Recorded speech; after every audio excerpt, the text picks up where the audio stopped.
Obrigado, colega.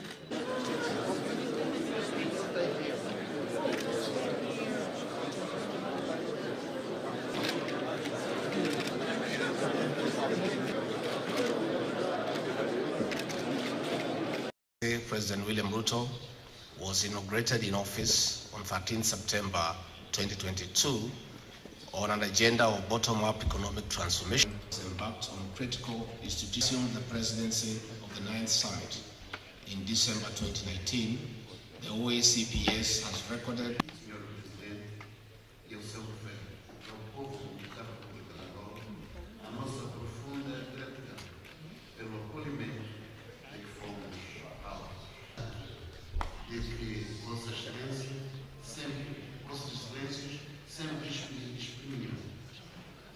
no plano interno e buscar apoio junto dos nossos grandes parceiros internacionais.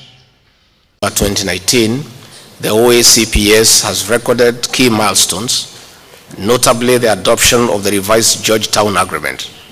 This transformed us into a fully fledged international organization with the aspiration to be an advocate for global solidarity and a staunch supporter of multilateralism.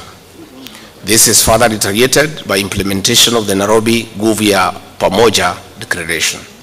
Further, the first extraordinary inter-sessional summit of the OACPS heads of state and government sought to identify opportunities for global solidarity and action.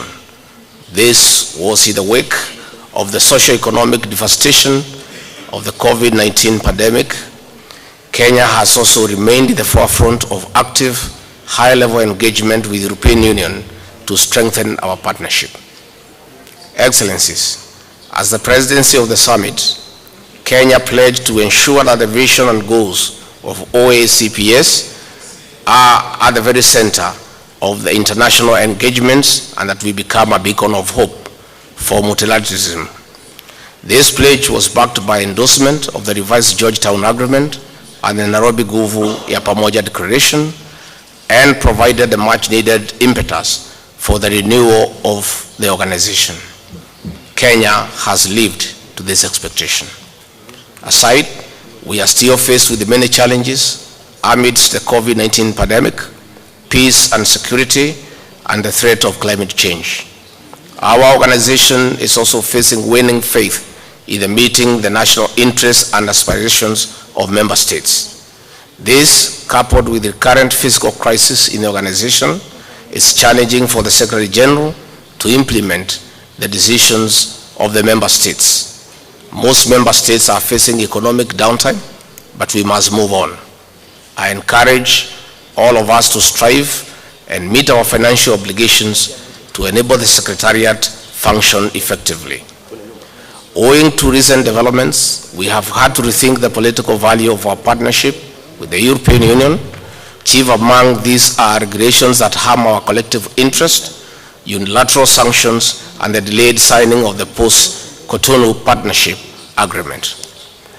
We are also witnessing a new cycle of geopolitical realities. It is time to advocate for the enhanced multilateralism, South-South solidarity, and remain reliable and respected at the global stage. Excellencies, as the 27 EU member states and the 79 OACPS countries, we are a formidable coalition that should engage fully. As member states, we have a duty to demonstrate the strength and value of the OACPS beyond Brussels. We call for quicker conclusion of the post-Cotonou Partnership Agreement between OACPS and the EU. Nevertheless, we continue to strongly enhance economic diversification and integration of the OACPS member states into the global value chains for our prosperity. Kenya remains positive to the contribution of the diaspora in the development of our countries. We welcome the creation of the OACPS trade platform for engagement with global diaspora initiatives as well as the nation-state level. Thank you, Secretary General, for taking the necessary steps to establish OACPS Global Diaspora Engagement Mechanism as a strategy which will be key beyond the current challenges.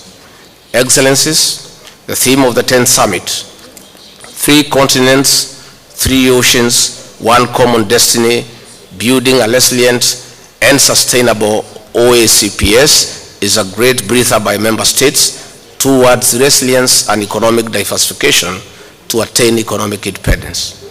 We reaffirm our continued commitment to leveraging emerging technologies as a critical tool in the 4th industrial revolution towards a knowledge-based economy. Excellencies, Kenya affirms a sustainable blue economy to member states and its delivery, especially of the Sustainable Development Goal number 14. In this regard, Kenya and Portugal co-hosted the 2022 UN Ocean Conference in Lisbon in July 2022, where we were honored to showcase our leadership role in the ocean agenda. Excellencies, our economies are prone to global risks.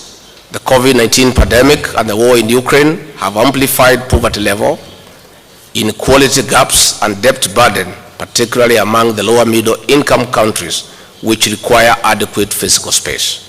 We need a mutually agreed upon criteria for categorizing middle income countries, noting that majority of these countries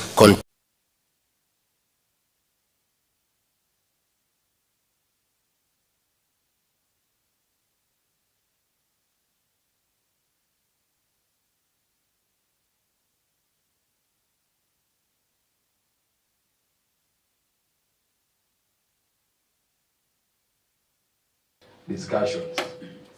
So to start off, officials that we are here, and I just request you stand. Those are the home-based staff that we have. We are only 5 home-based staff.